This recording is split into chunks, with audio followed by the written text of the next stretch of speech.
I've lived in Stafford all my life, and I've been to Shugborough Hall many times, but this is the first time I've ever done a video.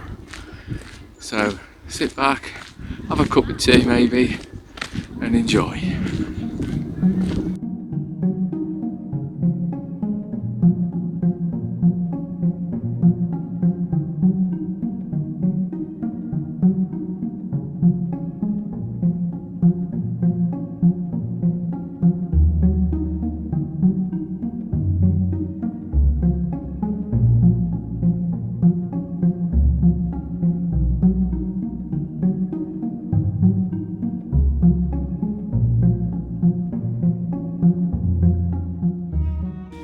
The Shugborough estate was owned by the Bishops of Lichfield until the dissolution of the monasteries around 1540, and thereafter passed through several hands until it was purchased in 1624 by William Anson, a lawyer of Dunston, Staffordshire, for the princely sum of £1,000.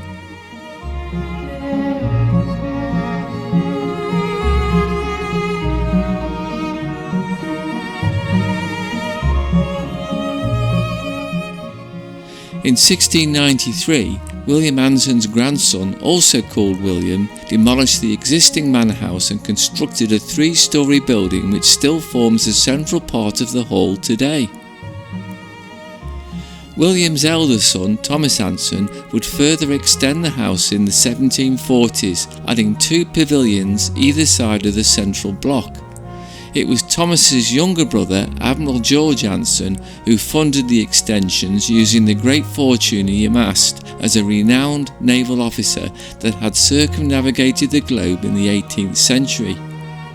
George Anson's exploits and contributions to the Royal Navy are still celebrated today, and when he died without issue, he left the majority of his fortune to his elder brother. Thomas also died childless, and the estate passed to his sister's son, George Adams, who subsequently adopted the Anson surname.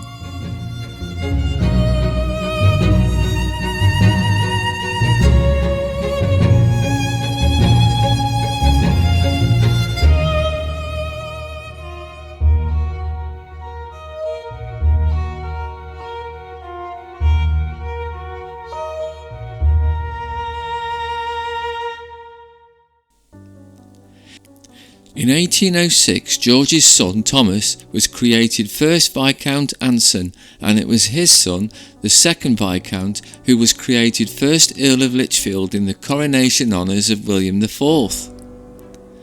The Earl led an excessive lifestyle, accruing several large debts, and in 1842 he was forced to sell a substantial quantity of the house contents during a 2-week sale. While the second Earl did much to restore the house and contents to its former glory, it resulted in a heavy mortgage that he was to pass on to his son.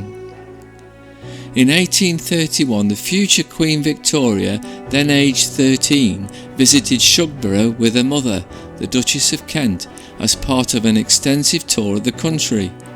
The young princess stayed with many local landowners at the time, including the Earl of Shrewsbury. Following the death of the 4th Earl in 1958 and the passing of his grandfather in 1960, Patrick Lichfield became the 5th Earl of Lichfield. At this time it was agreed to pass the estate on to the National Trust in lieu of death duties, and 6 years later the house was opened to the public. Although the Trust became the owner of the estate, it was immediately leased to the Staffordshire County Council, who managed and maintained it on behalf of the Trust, with Lord Lichfield retaining an apartment in the hall until his death in 2005. His successor, the 6th Earl, decided to relinquish the lease of the apartments in 2010, thus severing the family's direct links with the estate. In 2016, Staffordshire County Council handed the estate back to the National Trust, with 49 years remaining on its lease, saving the council approximately £35 million. Unfortunately, a lot of the hall's furniture and museum artefacts were removed from the hall and put into storage at this time. I was given to understand in my recent visit to Shugborough that there is a plan for them to be once more displayed by the Staffordshire County Council, but not necessarily at the Hall.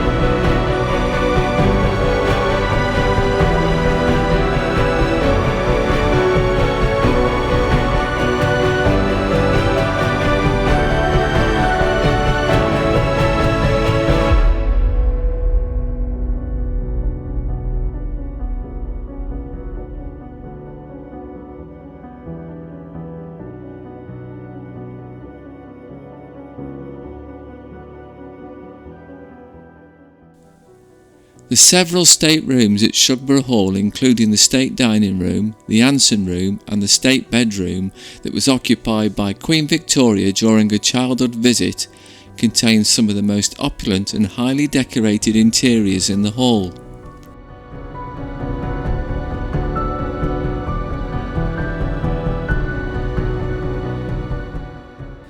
Since 2011, the private apartments have housed an exhibition of the work of Patrick Lichfield. His cameras and lighting gear have been set up in a recreation of his studio, and there's a gallery of some of his most famous photographic subjects.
Around 1693, William Anson demolished the old house and created a new mansion. The entrance front, then facing to the west, comprised a balustraded 3-storey 7-bayed central block. In about 1748, his great-grandson, Thomas Anson, commissioned architect Thomas Wright to remodel the house, which was extended with flanking 2-storey 3-bayed pavilions linked to the central block by pedimented passages. At the turn of the 19th century, the house was further altered and extended by architect Samuel Wyatt. The pavilions and passages were incorporated into the main building, and the new porticoed entrance front with 10 Ionic pillars was created at the east. These pillars resemble carved stone, but are actually hollow timber structures.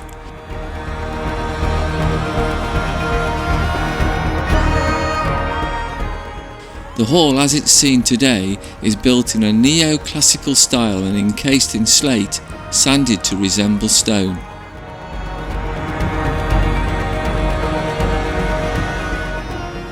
In 1760, classical architect James Stewart was employed to design a number of monuments. Stewart had visited Athens in the early 1750s, and ancient Greek influences are obvious at Shugborough. Like many landowners of this time, Thomas Anson took a keen interest in the landscaping of his parkland. The land around Shugborough was largely flat, which ensured that the trees, follies and water would play an important role in shaping the landscape. The grounds contain a number of follies, many of which, such as the Chinese house and bridge, have a Chinese theme. That was in honour of Admiral George Anson, who had visited Canton. The Chinese house and the Red Iron Footbridge are both Grade 1 listed. Stewart designed for Anson a copy of the Choragic Monument of Lysicrates and a Grade 1 listed triumphal arch based on the Arch of Adrian in Athens. Work began in 1761 using stone from the Tixall quarries. Admiral George Anson of Shugborough died the following year, and it's possible his brother, Thomas Anson, decided the arch should become a memorial to his younger brother. Peter Shoemakers carved the decorations, which included medallions depicting naval themes and a sarcophagi bearing the busts of the Admiral and his wife Elizabeth.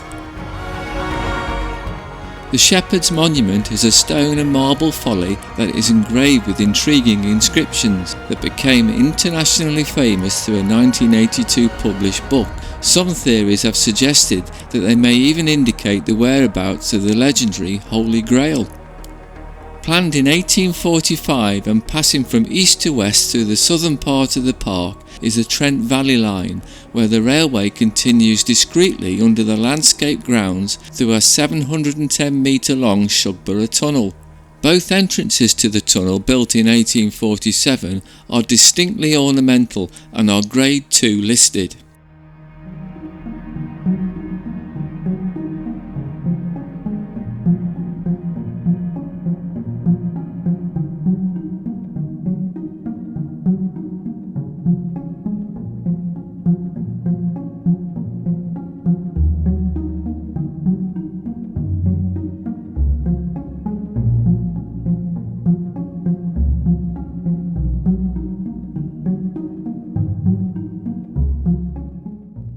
Shugborough's version of the Athenian Tower of the Winds was originally surrounded by water at the end of an ornamental lake. It was modified in 1803 when Samuel Wyatt converted the building for Lady Anson. It was also rumoured that the first Earl of Lichfield used the tower as a gambling den. Shugborough Hall continues to be a popular destination for history enthusiasts, garden lovers and those intrigued by the mysteries surrounding the Shepherd's Monument inscription. Its rich history, stunning architecture and picturesque gardens make it a must-visit site for anyone interested in English heritage and culture.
I've lived in Stafford.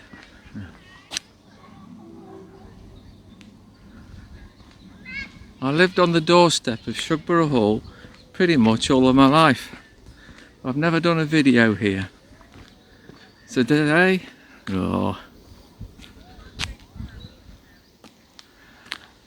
I've lived in